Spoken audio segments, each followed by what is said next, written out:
Et aujourd'hui, ils sont en train de faire pression sur le peuple et puis certains d'entre nous, et puis même sur Paul, pour dire à Paul qu'il y a des familles qui vont être à la rue, des mecs qui vont avoir faim.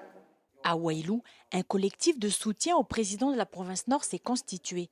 Le groupe, positionné contre le pacte nickel, organise des réunions publiques, des rencontres qui attirent du monde dans cette commune minière où le sujet reste sensible.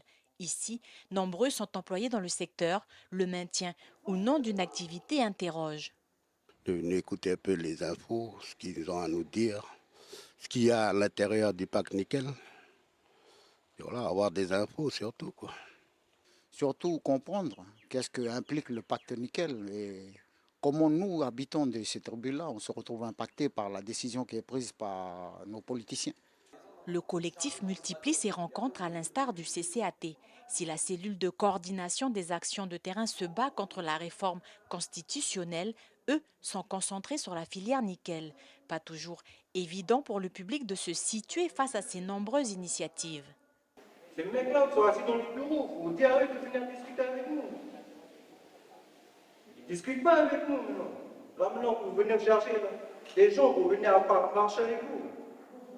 Ils sont où pour les partis politiques à vous? Là maintenant, vous travaillez pour partis politiques à vous. Ils sont où? Ils sont où maintenant?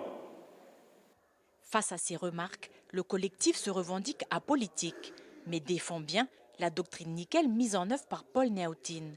Jean-Pierre Baou, ancien collaborateur de Jean-Pierre Diaoué et de Valentine Risouké au gouvernement, se veut rassurant face aux inquiétudes. Ayez confiance. Le combat, il ne s'est pas fait en une nuit. Ça fait 70 ans qu'on se bat. Et si vous n'avez pas confiance au président de la province Nord, vous allez avoir confiance en qui? Et je pense que le fait que Paul Léontine il ait réagi de cette manière-là donne un frein aussi à l'État, parce que personne n'était capable de le faire. Le sentiment semble général, la confiance accordée aux élus s'effrite. Face à ce constat, le collectif ambitionne la création d'un CCAT local qui rassemblerait les 5 districts dont l'objectif sera de rassembler et d'informer la population.